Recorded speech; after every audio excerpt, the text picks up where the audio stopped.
ஒன்றே குலமென்று பாடுவோம், ஒருவனே தேவனென்று போற்றுவோம். ஒன்றே குலம் ஒருவனே தேவன் பேசும் உண்மை நிகழ்ச்சியை பார்க்கும் அனைத்து தமிழ் மக்களுக்கும் என் உள்ளம் நிறைந்த வணக்கம். ஒன்றே குலம் ஒருவனே தேவன் பேசும் உண்மை நிகழ்ச்சியில் ஒன்றே குலம் ஒருவனே தேவன் என்ற திராவிட இனத்தின் மந்திர சொல்லை முழங்கியவர் 18 சித்தர்கள் ஒருவரான திருமூலர் என்று பார்த்தோம். இன்றைக்கு ஒன்றே குலம் ஒருவனே தேவன் என்ற வார்த்தையில் உள்ள ஒன்றே குலம் என்ற பகுதியை பார்ப்போம். ஒன்றே குலம் என்ற சொல்லை திருமூல சித்தர் எந்த சூழ்நிலையில் ஏன் சொன்னார் என்று பார்ப்போம். உலக சரித்திர வரலாற்று நிகழ்ச்சிகளை கிமு கிபியில் நடந்தது என்று ஆண்டுகளை குறிப்பிடார்கள். கிறிஸ்து பிறப்பதற்கு முன் நடந்த நிகழ்ச்சிகளை கிமு என்றும், கிறிஸ்து பிறப்பிற்கு பின் நடந்த சம்பவங்களை கிபியில் நடந்தது என்றும் குறிப்பிடுவார்கள். தற்போது நாம் வாழும் காலம் கிறிஸ்துவின் பிறப்புக்கு பின், அதாவது கிபி 2026ஆம் ஆண்டு என்று கூறுவார்கள். கிறிஸ்து பிறப்பதற்கு முன் சுமார் 500 ஆண்டுகள், அதாவது தற்போதைய ஆண்டிலிருந்து சுமார் 2500 ஆண்டுகளுக்கு முன், இன்றைக்கு நாம் வசிக்கும் பகுதியாகிய இந்தியா ஒரே நாடு அப்போது அல்ல. தற்போது உள்ளது போல பல மாநிலங்களும் இல்லை. வடக்கே இமயமலை முதல் தெற்கே குமரிக்கண்டம் வரையிலும் தற்போது குமரிக்கண்டம் கடல் நீரினால் மூழ்கிவிட்டது. கிழக்கே பர்மா நாகாலாந்திலிருந்தும் மேற்கே தற்போதைய பாகிஸ்தான் உள்ள சிந்து நதி வரையிலும் உள்ள நிலப்பகுதிகளில் வாழ்ந்து வந்த மக்களுக்கு திராவிட இனம் என்று அழைக்கப்பட்டனர். இவர்கள் பேசிய மொழி தமிழி என்றும் மொழி ஆராய்ச்சிகள் கூறுகின்றனர். தற்போது தமிழ் என்று பரிணாமம் அடைந்துள்ளது. வட இந்தியாவில் நடைபெறும் தொல்பொருள் ஆராய்ச்சியில் கிடைப்பதை மத்திய அரசுகள் வெளியிடுவதில்லை. ஏன் வெளியிடுவது இல்லை என்றால், அது திராவிட நாகரிகத்தை வெளிப்படுத்தும். எனவேதான் திராவிடர்கள் விவசாய தொழில் செய்து வந்தனர். இதனால் இவர்களின் உடல் நிறம் கருப்பு. இயற்கையை, அதாவது சூரியனை வணங்கி வந்தார்கள். அதனால்தான் தென்னிந்தியர்களின் பொதுவான பண்டிகையான பொங்கல் பண்டிகை அன்று பொங்கல் செய்து முதலில் சூரியனுக்கு படைக்கும் பழக்கம் வந்தது. இவர்கள் சிறு சிறு குழுக்களாக பிரிந்து சிறு குறு நில மன்னர்களின் ஆட்சியில் வாழ்ந்து வந்தார்கள். எல்லாரும் தமிழி என்ற பொதுவான ஒரே மொழியை பேசி வந்தாலும் அவளுக்குள் ஒற்றுமை என்பது இல்லாதிருந்தது.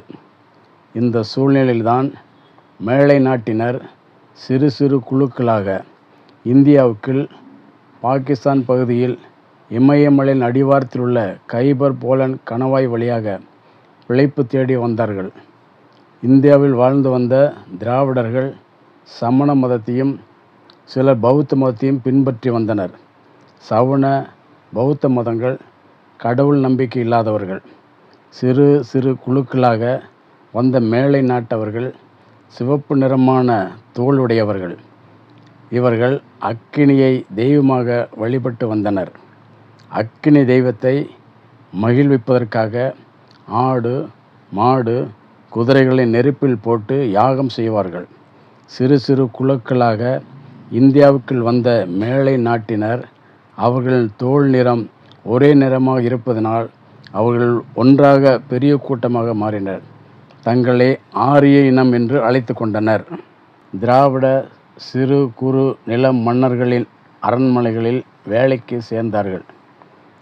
அவர்களின் நிறம் அவளுக்கு பெரிதும் உதவியது. அரண்மனைகளில் பெண்கள் நாட்டிய நிகழ்ச்சிகளை நடத்துவதும், ஆண்கள் மன்னர்களின் ஆயுஷ் நாள்கள் பெருகவும், மற்ற நாட்டிடம் சண்டை போடும்போது வெற்றி பெறவும் யாகங்கள் செய்து வந்தனர். யாகங்கள் செய்வதால் நினைத்த காரியம் நடக்கும் என்ற வார்த்தைகளினால் மன்னர்களின் மனதிலே நீங்கா இடத்தை பிடித்து கொண்டனர். மன்னர்களும் மக்கள் மேல் வரிசுமை ஏற்றுவதும், அடிக்கடி போர் செய்ய அழைப்பதும், சண்டைகள் பல உயிர்கள் மடிவதால் மக்களுக்கு மனசோர்வு ஏற்படும். மன்னர்களுக்கு எதிராக குடிமக்கள் ஏதாவது கிளர்ச்சி செய்கிறார்களா, மன்னனை பற்றி மக்கள் என்ன பேசிக்கொள்கிறார்கள் என்ற வேவு பார்த்து மன்னனுக்கு தெரியப்படுத்தும் வேலையையும் ஆரியர்கள் செய்து வந்தார்கள். இதனால் திராவிட மன்னர்கள் தங்களின் அரண்மனையில் ஆரியர்களை ராஜகுருக்களாக ஏற்படுத்தி கொண்டார்கள். ஆரிய ராஜகுருக்களின் ஆலோசனைப்படி திராவிட மன்னர்கள் செயல்பட்டு வந்தனர்.